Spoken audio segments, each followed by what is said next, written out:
Okay, so today's video is 4.6, which is working with suppliers. Again, I want to kind of whiz through this one because I think it's quite a short unit, not too much to think about. The first thing that you need is that important keyword that I've written at the top, procurement. Procurement is the management of the buying or purchasing area in a business. Some businesses may have huge procurement departments. For example, a business like Tesco's or John Lewis has got lots and lots of buying to do, and they need to make sure that that buying is done really efficiently. They need to make sure that it's all there on time, that they've got all the right products, the right variety of products from the right brands. So their procurement departments are going to be really, really big. Whereas smaller independent businesses are going to have small procurement departments.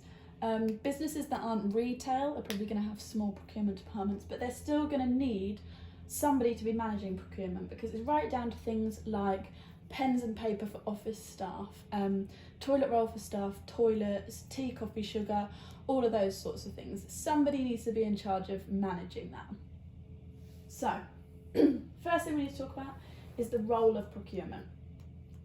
And there are four main things that your procurement department needs to do. First, identify the goods and services to buy. That sounds really straightforward and really obvious, but there's a lot to think about in that. If you're in Tesco's, you've got to think about the time of year. People want different food at different times of year. So at Christmas, you're going to be inundated with turkeys, but in August, you're probably not going to have many turkeys in the shop. Whereas at Easter, there's going to be lots of lamb, that sort of thing. You also need to consider changes in technology. If you're in a business that sells anything technologically based, you're going to have to keep up with that because it changes really, really quick and people are going to want the very latest products. And also changes in fashion and lifestyle. So, for example, a company like John Lewis is going to have to keep up with homeware fashion, clothes fashion, all the changes in those trends. And lifestyle as well. Lifestyle's a really interesting one. Tesco's has probably had to think a lot about vegan diets and changes towards animal welfare, that sort of thing. So whilst it sounds really obvious, there's actually so much to think about, lots and lots of influences on that. Secondly, choose suppliers. Once you've identified what you want to buy, you need to work out who's the right person to buy it from. And you need to think about the quality of the goods that they're providing, the cost, because you might be able to get it cheaper, but is it the same quality? Do you want to get it cheaper for lesser quality? That sort of thing. You need to think about the reputation of the suppliers. Do you want to get your meat from a supplier that has a bad reputation? And their reliability. Are they going to be able to deliver it on time, when they say it will, how they say it will, all that sorts of thing. Next, they need to order it.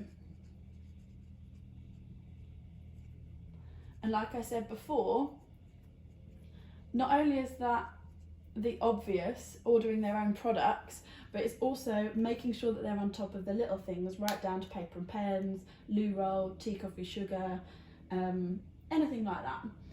For small businesses, chances are that the owner is going to be in charge of those little things. It's also the responsibility under this of securing discounts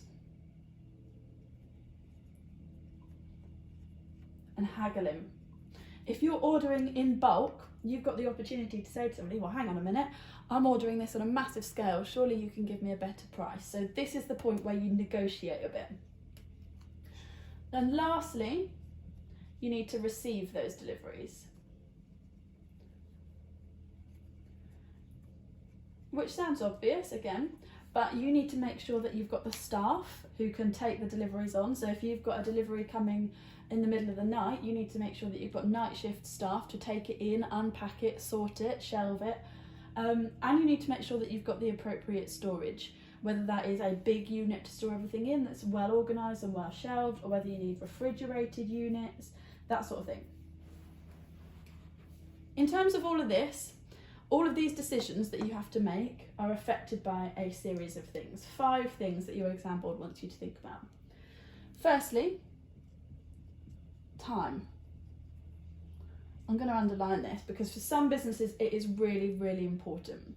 For example, if you're producing food, if you're baking bread or baking cakes, you need to make sure that your new stock of ingredients is delivered before you run out of the old stock. You never ever want to be in a situation where you've got no ingredients to produce. However, you don't want it to come so far in advance that you've got to either store it, which costs you money, or that it might go out of date. So you have to be really, really precise about when you want things delivered, how you're ordering it. Next, reliability of supply.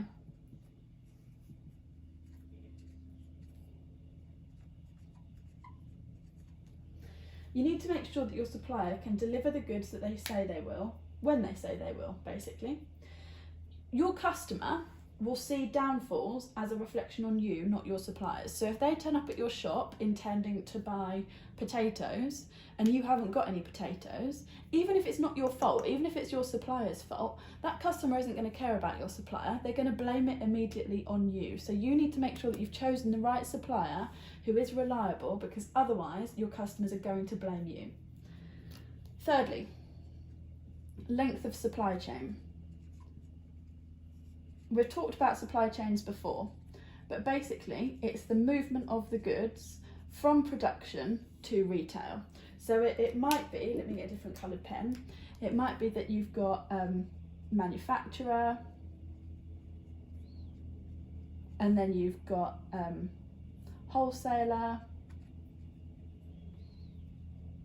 and then it goes to retailer,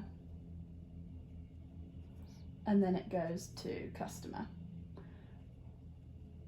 That's quite a straightforward one, but it could be a lot more complicated than that. We've looked at those in previous lessons. A shorter supply chain will usually be more reliable and easier to manage. If something goes wrong, you want to be in the shortest supply chain possible to be able to pick out where that error happened. Fourth, quite an obvious one, costs.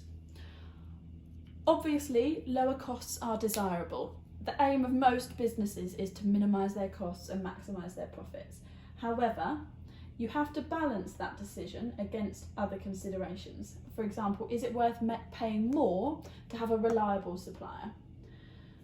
Is it worth saving money on poorer quality products, or will your customers actually appreciate the higher quality products? Those sort of things you need to weigh up. So the cheapest might not actually always be the best choice. And lastly, when choosing your supplier, you need to think about their customer service. You have to remember that your supplier is a business themselves, so they have their own customer service. And if they're at fault, if something goes wrong in that supply chain, if they're late or they deliver products that they said they wouldn't on the wrong day or something, are their customer service going to be good and resolve it, or are they going to be useless and leave you hanging? You need to make sure that you've got confidence in their customer service department to look after your business. So basically, procurement is about buying in a business. These are the things that they do, and these are the things that impact their decisions. And that's fairly straightforward, I think.